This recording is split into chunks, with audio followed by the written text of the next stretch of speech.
Mumunyo live tweyongeddeyo ku kyalo Nkuruma South mu town council ye Kasambya. Eno tusanzeeyo abaana ab'obuwala babiri okuli Nakabugo Sylvia ow'emyaka 11 awamu ne Namatovu Fatia emyaka 12. Bano bawanjagira gavumenti basobole okubanga bafuna obwenkanya. Omusajja ategerekeseeko erya Wumal ennaku z'omwezi nga 17 omwezi ogw'omusanvu omwaka gwe tulimu 22 yeekakatika ku baana bano wabula abazadde bagezaako okwekubira omulanga bwe batyo ne balopa ku poliisi ye Kasambya naye ne basabibwa ensimbi ez'okutambuza fayiro. Ekyabajja enviri ku mutwe kwe kulaba nga ate musajja mukulu ono avunaanibwa ng'ali ku kyalo alya butaala. Bazadde b'abaana bawambibwa omusajja SSEDDUVVUTO era n'abakaka omukwano ku kyalo ekye Nkuruma South Town Council eye Kasambya batadde poliisi ku nninga ennyonnyole ekyaviirako okuyimbulwa omusajja ono ategerekeseeko erya Wumalu ng'ono makanika mu ttawuni y'e Kasambya era ng'agambibwa okukwata abaana bano babiri okuli Nakabugo Sylvia ow'emyaka 11 ne Namatovu Fatia ow'emyaka 12. Okusinziira ku bazadde b'abaana bano bonna nga balirwana bategeeza nti SSEDDUVVUTO ono Wumalu yawamba abaana baabwe era n'abakabasanya ng'ennaku z'omwezi 17 omwezi ogw'omusanvu omwaka guno 2020. Bwe bagenda ku luzzi ne bakomawo nga baŋŋamba babaleepinze ne ŋŋamba nkoze etya ne nkwata abaana abo ne batwala ku poliisi. Bwe babatwala ku poliisi ne tuwaaba ne batugamba abaana abo si baffe. Abaana ne babasigaza.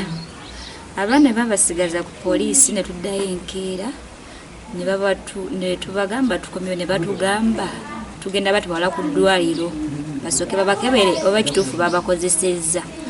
Ne tugenda ne OC n'atuvuga n'atutwala ku ddwaliro eddene erya gavumenti.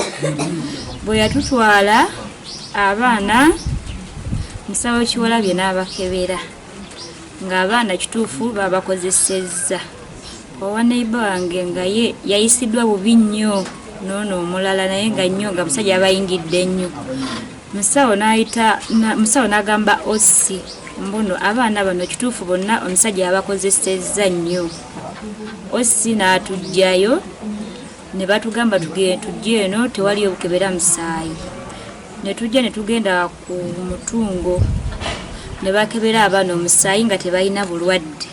Bano bategeezezza nti batwala ensonga zino ku poliisi ey'e Kasambya kyokka ne babasaba ensimbi ez'okutambuza omusango guno nga kwe batadde n'okubatiisatiisa. Abazadde bano bagamba nti newankubadde nga baawaabwa omusango guno kyokka poliisi yagaana okubawa fayiro ey'omusango gwabwe kyokka ate baasembyewo okutegeera nga poliisi omusibe yamutadde alya butaala. Okero yajja ewange ng'ayagala ssente zitwala omusibe. Nenkwata emitwalo 3 ejange gya Namatovu Fatia nenzimuwa ng'agenda kutwala musibe. Bwe nazimuwa n'agenda okuwulira mbu ate omusibe baamuta.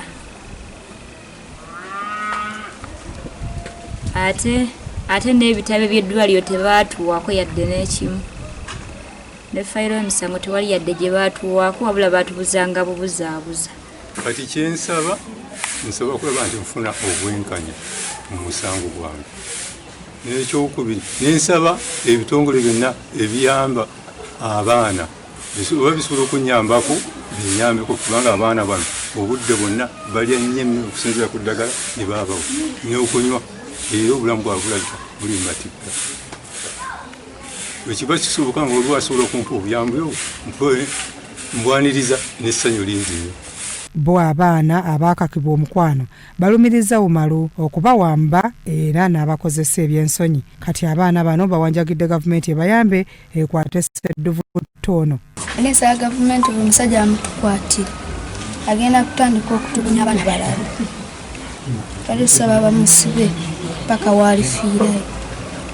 Mu kiseera kino abaana baakabasinyizibwa basiiba ku ddagala erimanyiddwa nga PEP nga lino lye litangira omuntu abeera akwatiddwa okwetangira akawuka. Bya Ssebadduka Emmanuel, Kurasot TV, Omunyo.